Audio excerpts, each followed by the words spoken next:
Hi, welcome to Rewire the Mind, the channel for everything to do with therapy, hypnosis, well-being and so on. I want to talk to you today about signs that show that you are hypnotized. When you go for a hypnotherapy session for the first time, you're likely to have expectations about what's going to happen to you.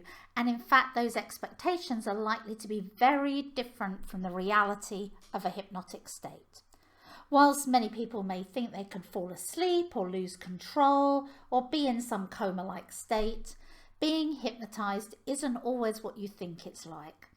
The signs that you are hypnotized can range from the very subtle to the glaringly obvious, and that's what makes a trance so interesting. The truth is that the hypnosis process can differ from person to person. So for some people, the signs are incredibly obvious and there can be no doubt that you are in trance, but for others, they often aren't aware because their hypnosis just feels like a bit of relaxation to them and it isn't quite so clear what's gone on. The signs that you are hypnotized will depend on the depth of the trance that you enter, and a deep trance, for example, will involve significantly less conscious and awareness than a light trance. That means there is no normal state that everyone will achieve, rather a series of signs that a hypnotic state has been achieved. When people ask the question, have I been hypnotized? It's generally because their expectations of a hypnosis session versus the reality of a trance will differ. So if a hypnotherapist hasn't taken the time to properly explain how a trance works, then it can be easy to see why someone would believe they hadn't been in any form of hypnosis at all. Subtle signs of being hypnotized appear too boring and maybe sometimes mundane if you're uninitiated in the process of hypnosis, especially when you look at what's shown to you on TV and films. Yet if a hypnotherapist tells a person that the feeling of hypnosis can be relatively boring, especially in the beginning, in comparison to what they see in shows, then their expectations change. They're less likely to have these queries and questions. A good hypnotherapist is telling the clients the real story at the beginning of the session to get them used to the idea that it isn't necessarily going to be this blind, flashingly obvious thing, but can be more subtle, and that subtlety gets less over time because the more you get used to being hypnotized, the likelihood is the deeper you'll go. So how do you know if you've been hypnotized? Well, we're going to go through some of the signs of a trance. They're not going to be experienced by everyone. So these are 20 signs that we know our clients are likely to experience. As each trance is unique, you should expect to experience at least a few of the following to show that you were hypnotized. You're not likely to have all 20 at once. So let's dive in. Okay, let's talk about the first 4 signs. Number 1, a heavy body. Now, when you're placed into hypnosis, you're likely to feel heavy and incredibly relaxed. That doesn't happen immediately, right at the start of the session, but gradually builds over the course of the session and of a course of hypnotherapy as well. So when our clients first sit down for the first session, they tend to be moving around a little bit. Maybe there's a bit of fidgeting while they get themselves comfortable. But as the session progresses, some of this movement starts to reduce as their bodies and minds become more relaxed. And during a progressive muscle relaxation, we ask our clients to imagine each part of their body becoming more tired and heavy. So eventually they begin to notice that heaviness starts to take over. By the end of the session, it may appear difficult for that person to be able to move their arms or legs. And when the hypnotherapist brings them back into the room, the heaviness will start to fade, but there is no doubt in many clients' minds that they've experienced a strong physical feeling. We also have watering eyes. When some clients are in hypnosis, they experience increased lacrimation, or watering eyes as we call it. Some clients may look as if they're crying, but it's just a sign of trance. And the explanation for this watering is supposed to be because of the relaxation of the tear ducts, and that's causing the wateriness in the eyes. But there have been no studies on this, but we know it's something that we commonly see when we hypnotize our clients. We also have what we would call a loss of awareness. Have you ever been in a meeting where the subject matter was incredibly boring and you found your mind wandering off into a daydream? Well, if you do, it gives you a good idea of what a loss of awareness is really like. We experience similar hypnotic phenomenon in our day-to-day lives all the time. When watching TV, we may become less focused, or when someone is calling our name when we're watching that program, we might not hear it. If you've driven the same route again and again, eventually you start to drive on autopilot. This loss of awareness isn't sleeping, but simply the fact that your attention to the outside world has lessened. At this point, your conscious mind is switched off, allowing your subconscious to be more easily accessed. So that's something that, most of our clients will experience more and more. The more they do hypnosis, the bigger that gets. And we've also got slower breathing. Your breathing starts to slow down when you become more relaxed during the hypnosis. Your breathing patterns will be regular, but you just seem to breathe in and out a little bit less, and that contributes further to the relaxation. Remember, for most people, they may not even notice that. That's something that the hypnotist is spotting, and you're not really necessarily paying attention to the amount of breaths that you're taking in and out in a minute or so. So next we have fluttering eyelids. A very visible sign of a hypnotic trance is those fluttering eyes. It's not a slow movement of the eyelids, but a fast fluttering that you normally see in REM sleep. Rapid eye movement. It's a phenomenon that we see when people are dreaming in bed. As their brain starts to dream, the eyelids begin to move incredibly quickly. And then when the dream has stopped, the eyelids stop the fluttering. It is a sign that is incredibly hard to fake, and you can try it yourself and see how easily you can do it. So it's a great indicator that our clients are in a trance. The clients may also be aware that it's happening, but they're unable to stop it. So it's a great convincer to show them that a trance has taken place. We have a lower pulse rate. Well, in a way, this is kind of obvious, isn't it? If you're sat down, you're incredibly still, your breathing slows down, then that will also cause your pulse rate to start to drop as well. It's only natural. It should be pointed out that your pulse rate also drops as you enter sleep. Although sleep and hypnosis are not the same, there are some physical body signs that are common to both. And then we have deep relaxation. Well, we've already touched on the fact that hypnosis can be deeply relaxing, but most people aren't really aware of how significant this can be. We aren't talking about the kind of relaxation that you might feel if you're sitting in front of the TV in the evening, but a relaxed level way beyond that. Many of our clients are really pleasantly surprised by how relaxed they can get in their hypnosis session. And it doesn't just impact them in the session, but it can stay with them even when they've left the room. And if you regularly practice hypnosis, self-hypnosis, then that relaxed feeling starts to increase and they feel themselves getting calmer in their everyday lives. This is why hypnosis is a brilliant tool for people who suffer from panic attacks, stress or anxiety, as it reduces the fight or flight response. So you can try it for yourself. We have plenty of self-hypnosis audios in our online shop that you can use, and you can do that for yourself and just get that relaxed, calm feeling at home. We've also got to talk about feeling movement. Now, this is one of the lesser known parts of trance that people are less likely to speak to, and it's more unusual, but it does happen very often when our clients are in our therapy chair, and that is a feeling that they're moving around.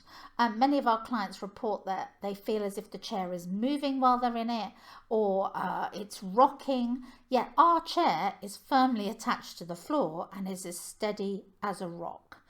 So when we know that that's happening, our clients are entering that hypnotic state.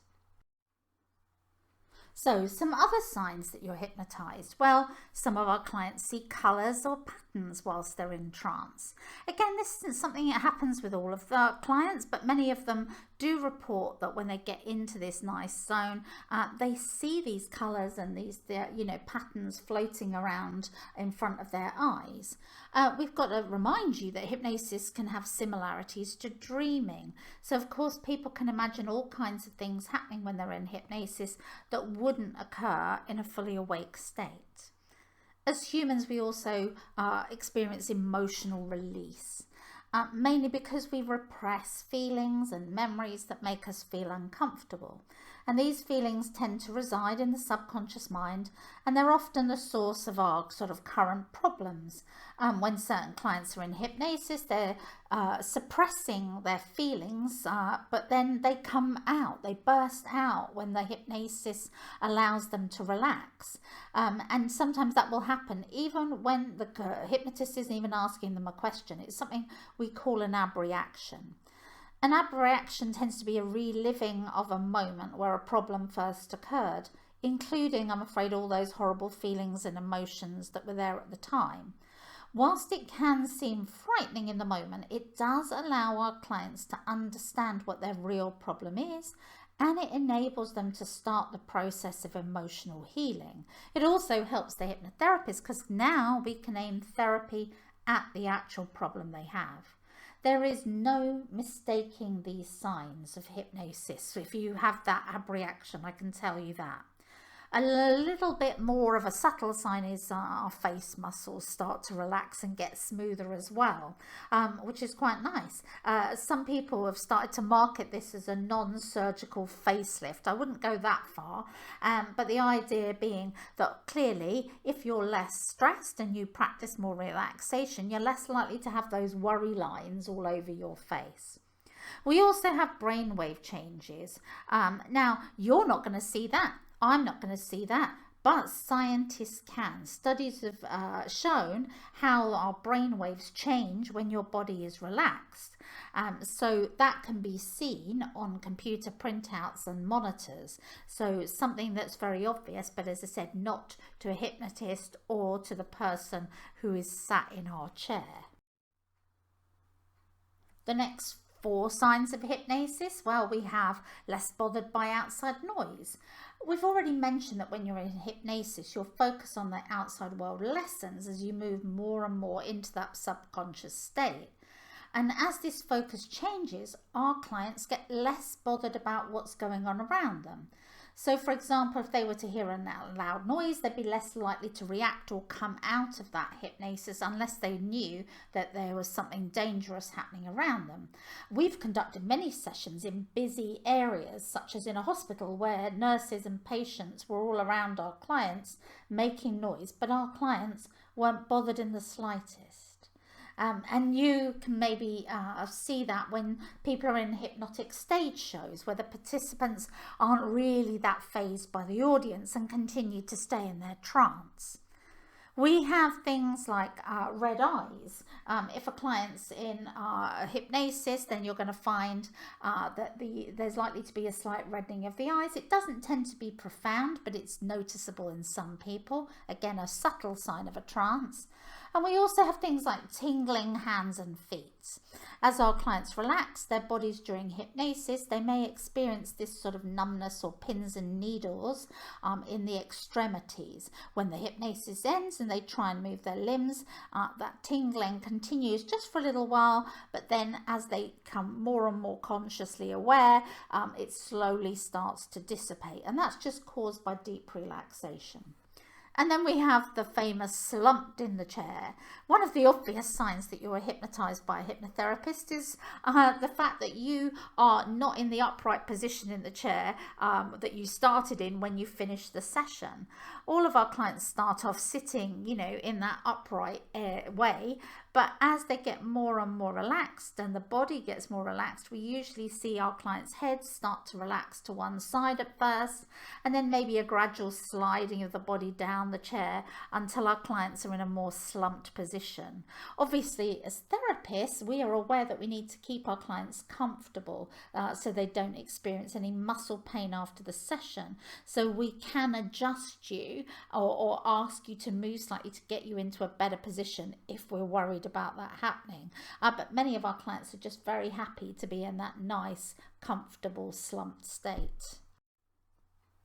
And then final 4 that we've got for today, starting with distortion of time. Now this is a great convincer for our clients, especially with longer sessions. It's not unusual for some hypnosis sessions to last for sort of 45 minutes, for half an hour, whilst you're in a trance, especially with things like stop smoking. And as hypnotherapists, we're well aware of the time it's taking for the session, but our clients aren't. When we ask them how long they've been in hypnosis for at the end of the session, it's not unusual for them to tell us that it's been 5 or 10 minutes. So you can imagine how shocked they are when they find that they've been in hypnosis for 3 to 5 times longer than they thought. That really can stand out for some people.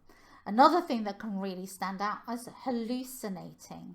We have had clients imagining they were shaking hands with someone that wasn't even in the room, pressing buttons on lifts that weren't there because they're figments of their imagination. They're just caught up in that altered state of subconscious reality. Generally, this isn't frightening for the clients. They feel comfortable with this reality. It's only when they come out of hypnosis that they realize what they were doing wasn't real. We also have forgetting what the hypnotist says. Now, a lot of people don't understand why we would think that that was a good thing. Well, we're talking to your subconscious mind, not your conscious mind. So we don't need you to consciously remember stuff. Otherwise, we'd write it down for you. And what you tend to find as you move into hypnosis is that your conscious mind starts to drift away. And when it does, when we ask you at the end of the session what we said, most clients won't remember most of it. Not necessarily all of it. Some you may remember, but some of it over time you'll forget what we're saying completely. That doesn't mean to say it hasn't gone into the subconscious. And finally, we have suggestibility increases. Now, when you're in hypnosis, you're more suggestible, which means that you're more likely to do what we say. But it won't be something that really goes against your ethical code, and it doesn't mean you're going to do anything we say. So if we tell you that, I don't know, chocolate tastes disgusting, and we build that up in your mind, you may find yourself turning down some chocolate cake later on that week. Remember, hypnosis is helping you to make changes, whether they be lowering stress or anxiety. So we try and include positive suggestions as part of our therapy to help you get into that nice zone.